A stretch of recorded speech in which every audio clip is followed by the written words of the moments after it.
For millennia, an ignorant mankind has been protected from the limitless evils of the Xenos. Within scattered fortresses, black-clad guardians endure the long vigil. Theirs is a secret watch, unsung and unknown. To them falls the unmasking of hidden nests, the driving back of alien expansion, and the purging of inexhaustible swarms. They are the shield that slays.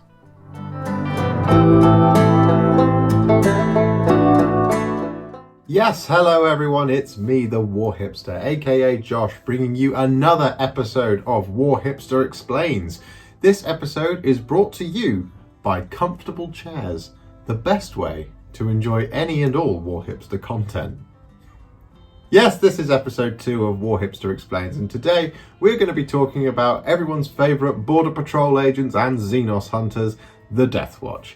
Now, despite their name suggesting they specialise in a very peculiar type of macabre voyeurism, the Deathwatch are the Imperium's greatest defence against the alien denizens of the galaxy. They are a unique fighting force of Space Marines comprised of veteran Space Marines from thousands, if not hundreds of thousands, no, that would be insane, thousands, hundreds, a number of chapters, all sprayed black. Not Chaos Black, that would be wrong. And also, they don't have Chaos Black in the 41st millennium. That's what we have to deal with. And they are given the finest equipment and training to become ultra-specialised alien hunters. Now, ultra-specialised alien hunters are not to be confused with the Ultramarines, who, whilst having pledged many, many warriors over the centuries to the Deathwatch, they are not ultra-specialised alien hunters. If anything, they're average alien hunters. No, the Ultramarines are in fact another ultra brand of Ultra Space Marine, hailing from the realm of Ultramar. But more on that in a future episode, and I'm just going to make a quick note here to stop saying the word ultra. There we go. Yes, in case I haven't made it clear, and well, I know I haven't, these Deathwatch Space Marines are indeed a fighting force made up of veteran Space Marines from other chapters of Space Marines, meaning that even your most green of Deathwatch veterans, they've already been taking the fight to the Emperor's enemies for hundreds of thousands of years. Although there aren't many Space Marines that make it to over 1,000. I'm really getting my numbers confused in this video.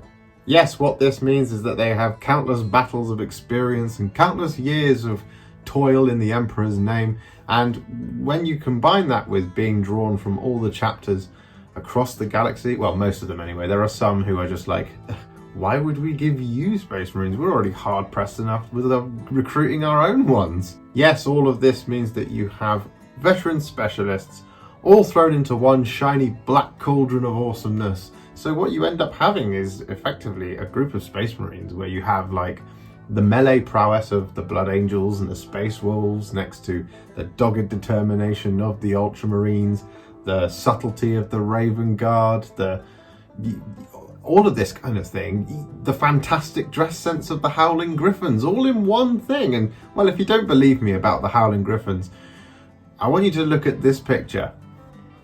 Now tell me you don't want all your clothes quartered, right? Now, as with all things Imperial, joining the Deathwatch is considered by many an honour, some an inconvenience, and others a downright nuisance. Because, well, on the one hand, being selected is confirmation of your status as a ruthless alien killing machine or hero of mankind, but on the other, your chapter is losing one of its best warriors, either forever or for an extended period of time, you know, once your watch has ended. It's not entirely clear how long that is. Or maybe you guys know. Let me know in the comments. Why don't you explain to the Warhipster trying to explain to you the thing that we're doing in this Warhipster Explains video? Yes, in the Deathwatch, each Space Marine has already earned his stripe, so there's no need to teach them, you know, how to shoot straight, how to make a fist properly, or, you know, explain those curious bodily changes that they're going through at this alarming time in their lives. You know, transhuman puberty. That's not a thing. Please don't quote me on that. Now, despite that they may well already be peerless warriors, everyone could always stand to be a little bit more peerless. So, each veteran, upon arriving at their new home, he is sworn into the Deathwatch, and then he is subjected to horrifying brain rewiring and hypno-indoctrination. Like, seriously. Like, a Space Marine has already been through this once in some form or another. It's different per chapter. They've already had this indoctrination, but what needs to happen now as part of the Deathwatch is the Deathwatch needs to be placed above everything else in terms of their loyalties. This is your new home. These are your new duties. You are no longer, Castiel of the Ultramarines. You are Castiel of the Deathwatch. Your purpose is to slay Xenos, not just defend humanity. So all of that is now redundant. As I say, they now need to place their new duties above their old loyalties. And, well, I mean, after all, you can't be the shield that slays if you're homesick for Macragge now, can you? Not really. You see, this indoctrination includes thousands of hours of vid recordings and audio and simulations and picked captures and all this kind of stuff of Space Marines losing battles against Xenos. It's not a study or video of how the mighty Astartes defeated the perfidious Eldar. It's actually a VR experience, including pain simulations of how Kevin, the Space Marine, got torn apart by a pack of gene stealers and experienced almost all of it still conscious. And the point of this is twofold. One, it's to learn how not to get torn apart, and two, it's to really kind of rev them up, really G up those new inductees into some good old revenge-fueled murder rage rampage across the Xenos enemies of the Imperium. Needless to say, all of this is very, very effective. I mean, imagine for a moment that you're a chef and you've been working really hard on turning your local restaurant into the hottest spot in town for, beef Wellington. And then after you've done this, you're offered a job as a beef Wellington expert in a Gordon Ramsay restaurant. Now you arrive on day one and Gordon comes in and he welcomes you to the business, and he tells you that you're about to go through your induction process, and he's really excited to have you on board and has heard great tale of your skills. And so after he's done that, somebody wheels in a television. They then secure you to the chair so that you can't move, and they pin your eyes open, and then your induction is just an endless cycle of videos of your loved ones being torn apart by gene stealers because of a bad beef Wellington. That's going to make sure that you really don't mess up your beef Wellingtons now, isn't it?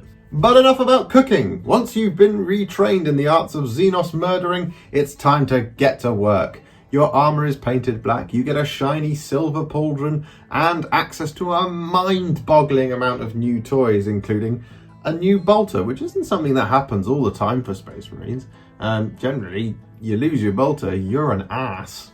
Yes, this new weapons and all this new gear, you get things like special attachments for your weapons, you get new special bullets, and you can even take your bolter apart and attach things like a melter or a flamer. If anything, it's actively encouraged for the situation that you may or may not be about to face. You can change. You have so much access to new stuff. You now have so much new kit, you don't actually really know what to do with it except point it at some aliens and pull the various triggers. Not only that, you are introduced to your new squad mates, otherwise known as a kill team, which is something that you may or may not have heard whenever you've looked at what is the Deathwatch before. Typically, you will be the only one from your chapter, so as not to make each kill team too specialised in their original chapter doctrines and tactics, but also just for the variation and to make sure that the right talent goes into the groups. Like, you don't want to have like want to have like 2 or 3 Ultramarines in a kill team and then a bunch of Ultramarine successors. Like, that's not a specialized tactical force. That can't respond to threats. It can, but it's not specialized in doing so. So basically, it's kind of like, picture that day at school when the teacher makes you sit next to someone you haven't worked with before, but only in this case, what they do is they actually just give you a bunch of weapons and tell you to become best friends, and become best friends very fast. And now, each Deathwatch veteran is ready for combat and to bring the pain to the alien. Except things are different here again. You see, the Deathwatch tend to operate in kill teams of 5 or so battle brothers, and their missions are often highly specialized and very low key. They even do things that Space Marines kind of rarely ever do, like hostage rescue and assassination or infiltration and elimination type things. They don't really engage in pitched battles. It's not completely unknown to happen, but it doesn't happen very often. I mean, typically one kill team is more than enough to handle an objective. However, if a job requires more than one kill team, then that can be a seriously bad day for any enemy of the Imperium. And, well, if 100 or so Deathwatch Marines are in one place at one time, then you know some apocalyptic alien nonsense is going down. Such is the skill and determination of the Deathwatch that this kind of military power, all gathered together, would be enough to shatter Xenos empires. Seriously, these guys are late. So why should you play Deathwatch? Well, here's 8 reasons why, because 10 is too predictable in episode 2. 1. If you can't decide which Space Marine chapter is your favourite, then why not collect them all under one banner? 2. You want to personalise each model in your army without using the same damn pendants and trinkets. Deathwatch are your friends, and you can use all your trinkets in every upgrade sprue. And 3. Black and silver is a seriously sexy colour scheme. I mean, come on.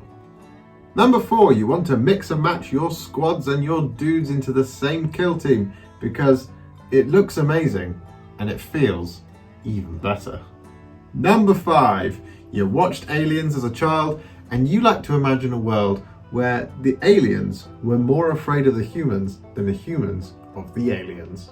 Number 6, you like flyers, and you like flyers that look like they could actually fly and they are seriously tactical. Number 7, you love an RPG. And of course, number 8, you want something that can scale up and down and still have more character and flavour in it than the entire of a Song of Ice and Fire. Yes, kill team, apocalypse, or a regular sized battle. You can have more character in it than a Song of Ice and Fire. Yes, you've got so much opportunity in the Deathwatch to put your own spin on it. With a couple of kill teams boxes and one of every upgrade sprue you can get your hands on, you've got enough bits to furnish your entire force for a very, very long time. You can also get to paint as many or as little chapters as you want, and that in and of itself is only a good thing. I mean, take this for example. You can have a kill team of 10 guys in it, and you could put a Salamander, a Blood Angel, a Space Wolf, an Imperial Fist, an Ultramarine, a Dark Angel, a White Scar, an Iron Hand, and a Raven Guard, and you can use the 10th spot for a Black Shield. What's a Black Shield? Well, I'm glad you asked. You see, Black Shields are Space Marines that went to the Deathwatch and don't really want to talk about their past. They could be anyone. They could be the only survivor of a chapter destroyed in some catastrophe. They could be a former renegade who was tired of living on the run. Or they could be the son of a fallen Primarch that didn't really agree with the new direction. Although at this time in the galaxy where we are in terms of the timeline, that would be a serious stretch of Space Marine mortality. A prospective Black Shield's motivation for signing up with the boys in black and silver could be anything, but what is certain is that they believe or they know they did something real bad, and now they want to make up for it. The prospective recruit presents themselves to the Watch Commander and asks to join, and whatever passes between the two of them is kept a secret for them and them alone. Needless to say, the rest of the kill team will gossip about it, but who cares what they think? And of course, as of 9th edition, you now have access to nearly everything in the Space Marine Codex, which means all you have to do is paint it black, slap some silver and red on there, and you got yourself a Deathwatch guy, tank, plane, dreadnought guy. 9th edition really is a whole new world for the Deathwatch, and it's a highly recommended Warhipster army of choice, if that was such a thing. Not for the rules, but for the serious weight of hobby potential. Plus, you know, you can check out the tutorials I've done on how to paint them, so it's not all bad. That's it! I hope you enjoyed this look at the Deathwatch and you like this series of videos. I'll keep making them if you keep liking them. If you didn't like it, do tell me and we can have a chat in my office. Thank you for watching this one. I will see you very, very soon in the next one. Happy wargaming. If you enjoyed this one and you'd like to support me further like these legends on the screen, you can do so. Head to patreon.com/warhipster or head to ko-fi.com/warhipster. Don't forget to like, comment, subscribe, do all of that good stuff, and if you'd like to stay up to date, make sure to click the bell icon.